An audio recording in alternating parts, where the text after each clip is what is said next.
Bonsoir à tous, ravi de vous retrouver pour cette nouvelle édition. Voici d'abord les titres du journal.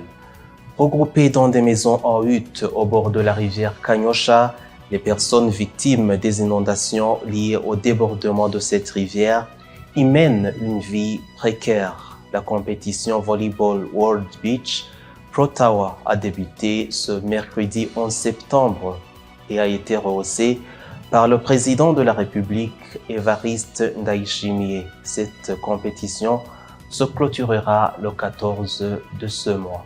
Les détails et les autres informations, c'est dans quelques instants.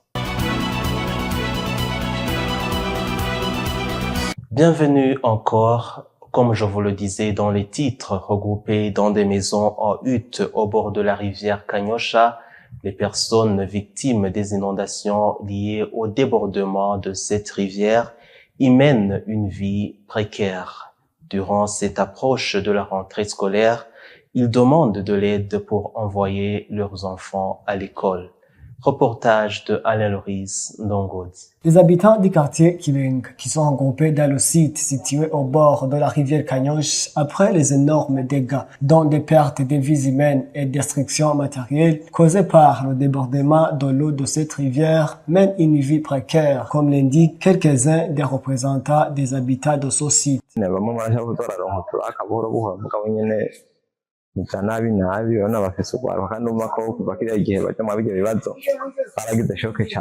Certaines personnes trouvent parfois quoi faire pour subvenir à leurs besoins, mais pas suffisamment. La plupart d'entre elles sont toujours sous le choc de ce qui leur est arrivé. Vous voyez que ce qu'une personne a besoin pour survivre n'est pas suffisant. En tant que leurs représentants, nous demandons de leur venir en aide parce que les risques sont multiples dans cet endroit. Si le feu survient un jour où l'eau déborde encore une fois, ça sera plus pire dans cet espace regroupant plus de 100 familles.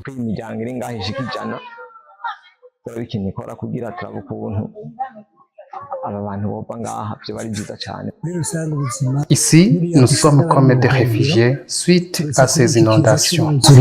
Au moment où la rentrée scolaire approche, les parents ne voient pas comment envoyer leurs enfants à l'école à cause de leur pauvreté aiguë.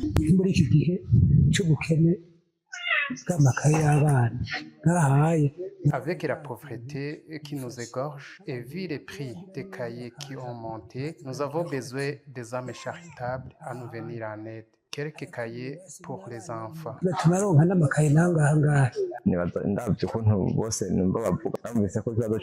D'après les murmures des gens d'ici, j'entends qu'il leur est difficile d'envoyer leurs enfants à l'école avec le prix des uniformes ou des cahiers. Presque tout le monde est incapable de les affronter. Rappelons que l'année scolaire 2024-2025 débutera officiellement lundi le 16 septembre 2024. Le manque d'affection dès le bas âge a des répercussions sur le comportement de l'individu. Parmi les signes de ce manque d'affection, il y a une mauvaise relation avec les autres. Explication dans cet extrait avec Nzeimana Patience, il est psychologue clinicien. Manque d'affection dès le bas âge. C'est vrai qu'il y a des répercussions, il y a des effets sur la santé mentale, sur ses comportements. Qu'est-ce qu'il faut dire? Quand on parle d'affection, on parle d'amour. Alors, si on pense à l'amour, il n'y a vraiment pas de développement, il n'y a vraiment pas de réflexion, il n'y a vraiment pas d'espoir sans l'amour. L'amour, c'est la nourriture essentielle de tout un chacun dans son propre développement, dans le développement du pays, dans le développement relationnel avec son entourage, familial, psychologique, comportemental. Alors, s'il y a ce manque d'affection, il y a vraiment pas de résultat, il y a pas de, alors, quand on te regarde, on remarque réellement un sentiment d'échec. Un sentiment d'échec, tu trouves que tu es vraiment inutile. C'est aussi un signe qui montre que tu as un manque d'affection et il y a un manque de confiance. Tu trouves que c'est pas pertinent, ça vaut pas la peine que tu t'exprimes devant les gens, que tu parles devant les gens, que tu demandes quelque chose à tes parents, que tu demandes un service à ta sœur grande ou ton frère, petit ou grand. Voilà, donc, tes relations avec les autres sont toujours déséquilibrées. Tu trouves que, donc, tu as une bonne relation avec quelqu'un aujourd'hui, mais demain, c'est bafoué, c'est détruit. Il y a le repli sur soi, tu ne veux pas être avec les autres, tu veux être ailleurs. Il y a la dévalorisation où tu trouves que c'est pas la peine que tu fréquentes les autres. Voilà, j'ai tout dit. Tu trouves que tu n'as rien à donner, tu n'as rien à dire, mais je trouve normal parce que tu n'as rien eu dès le bas âge. Les autorités doivent comprendre qu'ils ont le pouvoir de faire respecter les lois et les décisions prises, étant donné que la même loi peut contraindre celui qui l'a violée. Les détails dans ce reportage signé par Patrice Atangimana. Iyo ushizeho itegeko hanyuma ntiryubahirizwe wataye umwanya wawe, no kumenya yuko ufise n'ububasha bugutuma itegeko washizeho ryubahirizwa, kuko ritubahirijwe usanga ryononeye bose. La prise d'une décision non respectée, c'est de la perte du temps. Il faut que tous les preneurs de décision sachent qu'ils ont du pouvoir de faire respecter ces décisions et de sanctionner sévèrement celui ou celle qui la viole. Sinon, c'est le désordre qui surgit. Uruhara sugurya muntu arenga itegeko, kuko umuntu arenze itegeko nuguca ko rya tegeko nyene ukamuhana. Iyo utamuhanye kabara akajagari urukurazana ugasanga umuntu umwe yononeye igihugu cyose. Le langage compréhensible est indispensable pour les dirigeants dans leurs décisions dont le suivi rigoureux est nécessaire pour assurer leur mise en application, explique Sylvestre Ntibantunganya, l'ex-président Burundi. Bega burya abarundi turumva icarico ubutegetsi, turumva icarico mu gifaransa leta, hamwe benyuti ingingo yafashwe ku neza ya bose, nta kuntu umuntu umwe yoza kugira akamaro Uganda osinda yemera. Est-ce que les Burundais, que ce soit les dirigeants ou les dirigés, savent vraiment ce qu'est l'État pour comprendre qu'une décision est prise pour le bien-être de tout le monde et qu'une seule personne ne peut en être au-dessus? Bakona ahubwo nguri kubiri niyo neza. Selon Maître Fabien Ndikumana, personne n'a droit de transgresser la loi, surtout lorsqu'elle est écrite quelque part. Lorsque une personne est arrêtée pour avoir violé une loi ou une autre décision, il faut que l'autorité qui l'arrête lui montre la décision violée. Et si, au cas échéant, même l'article violé de cette décision. Et dans tous les cas, la même loi, la même décision prévoit la sanction relative. Si cette décision n'est pas trouvable ou n'existe pas, cela sous-entend qu'il s'agit de l'abus d'autorité. Fabrice Manirakiza, le membre de la diaspora burundaise, soutient l'idée que toute loi ou décision prise doit être suivie par des mesures d'accompagnement pour que quiconque la viole doit strictement sanctionner. Mu gihe hoza itegeko hakavuga ati nimba ari uguta umwanda hasi. Lorsqu'il y ait, par exemple, une mesure de propreté interdisant tout le monde de jeter des déchets n'importe où et les sanctions préconisées, tout le monde va respecter cette décision. Kandi rigakingigwa. Au moment où à Bujumbura, il se remarque des décisions prises mais non respectées, colonel de police Jimmy Ndayishimiye, le chargé de la sécurité à mairie de Bujumbura, en dit ceci.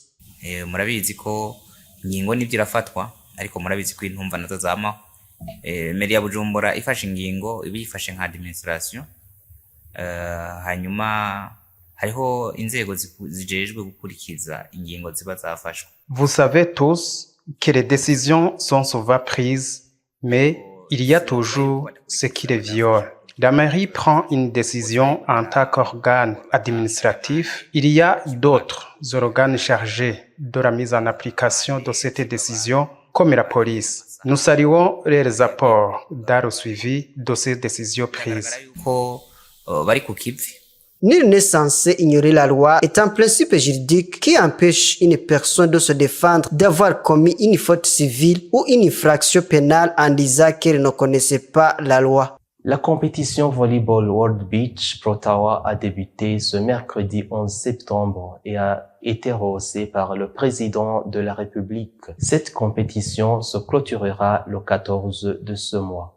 Les détails avec Jules Verne Nakiman. Ce mercredi, la compétition internationale de volley beach, attendue depuis longtemps par les amateurs de volleyball burundais, a commencé. Le président de la République, Evariste Ndayishimiye, qui a rehaussé de sa présence l'ouverture de ces cérémonies, a souhaité un beau séjour aux différentes délégations. Que Dieu bénisse cette compétition du début à la fin et qu'il accompagne toutes les délégations qui sont ici jusqu'à la fin de cette compétition. Je déclare ouverte la compétition de Volleyball World Beach. Serge Nakavura, président de la Fédération burundaise de volleyball, a indiqué que cette compétition a bien débuté malgré quelques pays qui ne sont pas encore arrivés.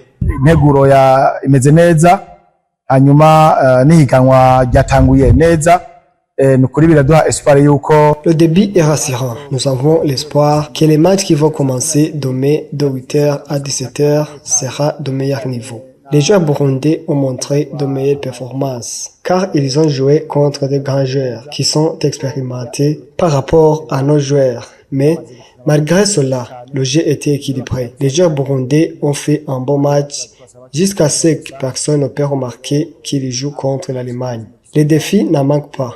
Avant, on pensait que cette compétition verra la participation de 30 pays.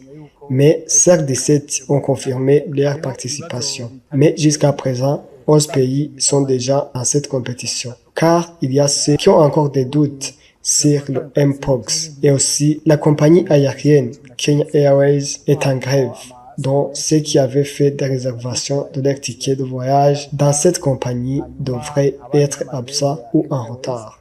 nk'ibihugu rero byava kure wasanga bagize reservation muri Kenya automatiquement murumva ko bica bihurira n'uko bacererwa cyangwa bagasiba competition. Ces cérémonies d'ouverture ont vu participation de plusieurs hautes autorités, c'est clôturé par un match d'ouverture qui a opposé le Burundi, pays hôte, et l'Allemagne, champion de l'année passée côté homme, qui a remporté son premier match sur une victoire de 2-7-0 contre le Burundi.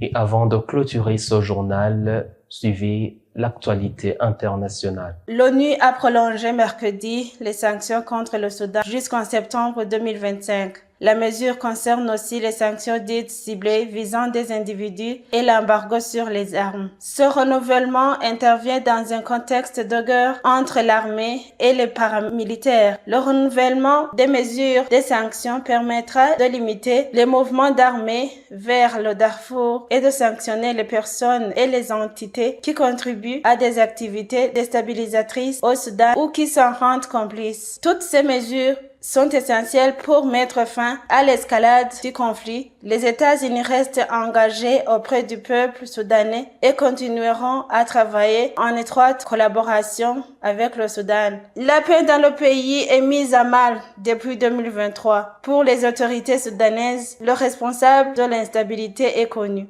Le président du Sénégal, Bassirou Diomaye Faye, a promis mercredi 11 septembre une traque sans répit des passeurs qui acheminent les migrants vers l'Europe sur les lieux d'un nouveau drame de la migration clandestine qu'il a qualifié de situation insoutenable. Le président Faye, élu en mars, est confronté à son tour à la succession de tels drames amers, a appelé les jeunes à rester au pays et à ne pas céder à l'illusion d'un avenir meilleur ailleurs. C'est par ici que prend fin ce journal. Merci de l'avoir suivi. Bonne suite des programmes sur votre chaîne BTV.